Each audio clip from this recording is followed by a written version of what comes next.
Hi everyone, I'm Sergio with Mobility Scooters Direct, and today I'm going to give you a little tutorial for your batteries on your mobility scooter and power wheelchairs.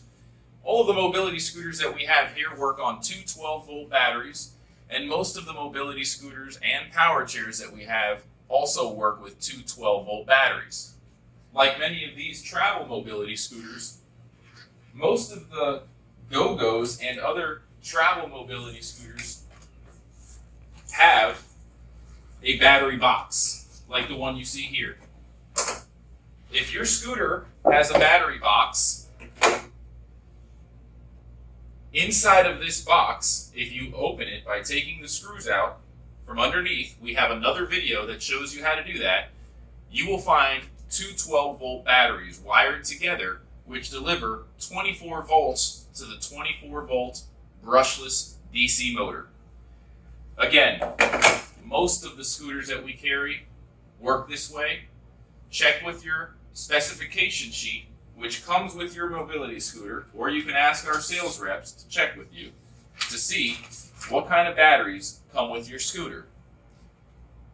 99% of the scooters that we sell come with two 12-volt lead-acid batteries, and a lot of the lightweight folding scooters use lithium batteries. Now today, we want to just explain what to do and what not to do with your mobility scooter batteries. Tip number one for your mobility product batteries to get the most life out of them. When you first get your product in the mail, make sure you charge the batteries overnight or for at least 6 to 8 hours to get them out of the dormant stage that they're in. When batteries sit in a warehouse for several months without being used, you typically have to give them a lengthy charge to get them to have that maximum travel range that you're expecting from it. The first few times you use your scooter, be aware it may not reach the maximum travel range that it's supposed to because the batteries are just becoming retrained to work properly after being dormant for several months in a warehouse. So again, when you first get your mobility product, charge the batteries for at least 6 to 8 hours and expect the batteries to work better and better the first time you use it and charge it, the second time you use it and charge it. After about 3 or 4 times of charging your scooter batteries and using it, you should get the full travel range that you're expecting out of it. Tip number 2, when using your mobility scooter, you need to keep an eye on the battery meter. On the dash of every scooter is a battery meter, which we're going to throw on the screen now. So again, keep an eye on the battery meter, and the only time you should really charge the batteries is if the battery meter is showing at least 2 or 3 of the green lights turned off. Don't charge it if you did not use the scooter. You don't want to charge it all the time. Don't leave it plugged in for several days. If you leave it overnight after using the scooter and the battery's drained down past 20 or 25%, you can leave it overnight, but you really only need to charge it for probably an hour or so to get it back up from 75 or 80% capacity back up to 100% full. Some of the chargers are more robust than others, such as this African battery charger, which has a readout showing you where the charge state is at with an LED light. So as you can see, this scooter, the battery charge is at 85%. So I could probably charge it for another hour and then unplug it. I wouldn't necessarily recommend charging this overnight unless it got down to 70% or 50% or lower. As a general rule of thumb, you don't really want to use your battery until it reaches lower than 30%. When you use your scooter battery and drain it down past 30% or 20%, you're putting a lot of stress on the battery, and that's going to lead to a lower, not so lengthy life cycle for your batteries. The best bet is to only charge it when necessary. And charging it overnight is okay if you're using the scooter all day, every day, but if it's only drained a little bit, there's no need to charge it overnight. Charge it the next day after using it again, and wait till the battery meter shows below 70% capacity is what I would recommend.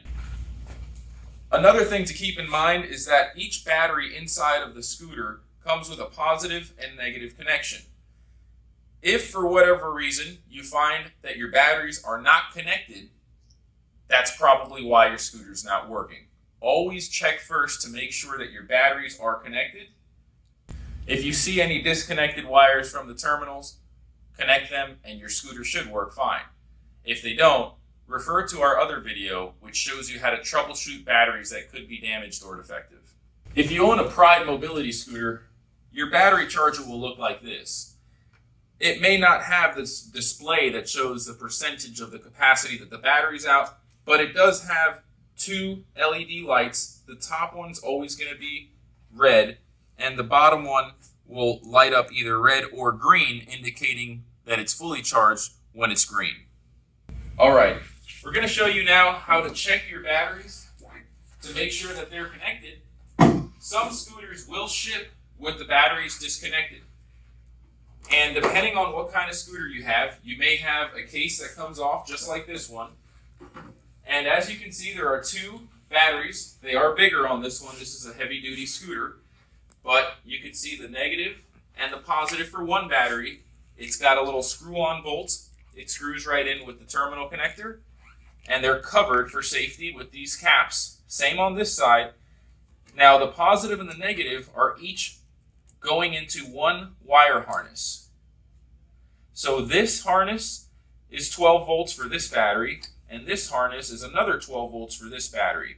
If these two harness cables are not connected to the scooter at the same time, then the scooter is not going to work. So again, when you first get your scooter, make sure that you check that your batteries are both connected to the motor to see if that's the problem. Again, many scooters for shipping rules and regulations come with one of these disconnected for safety during the shipping process.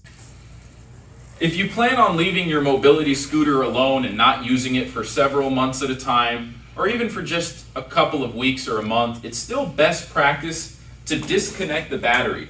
So if your scooter's like this one and it has a battery box, the best thing to do is just to remove the battery box, keep it out of the way, and have it disconnected until you're ready to use your scooter again when the winter is over, or for after that period of time that you're just storing it away for whatever reason. The reason is if you leave this connected for several months, it's actually slowly draining the battery, and it could potentially damage your batteries.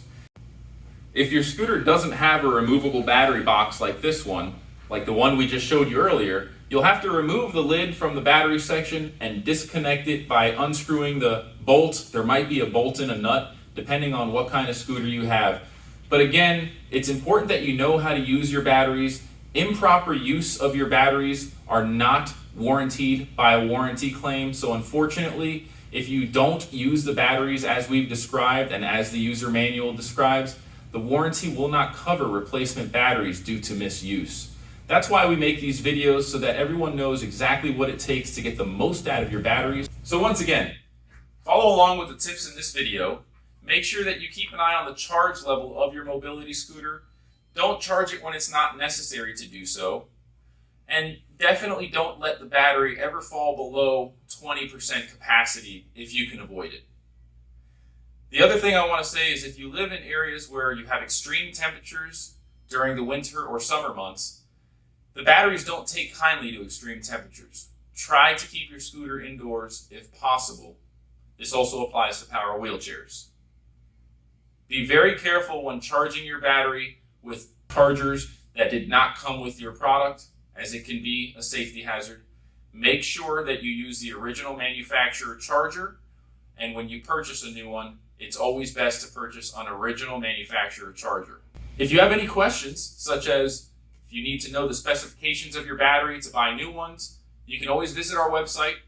Go to the battery section on our website, mobilityscootersdirect.com, and you'll have plenty of information there. You can also chat with our technical support specialists, and they'll help you find the right battery replacement. I hope this video has been helpful. I hope you enjoy your mobility product. Thank you, and have a great day. Don't forget to subscribe to our channel if you like this video and you want to get notified when new ones are released just like it.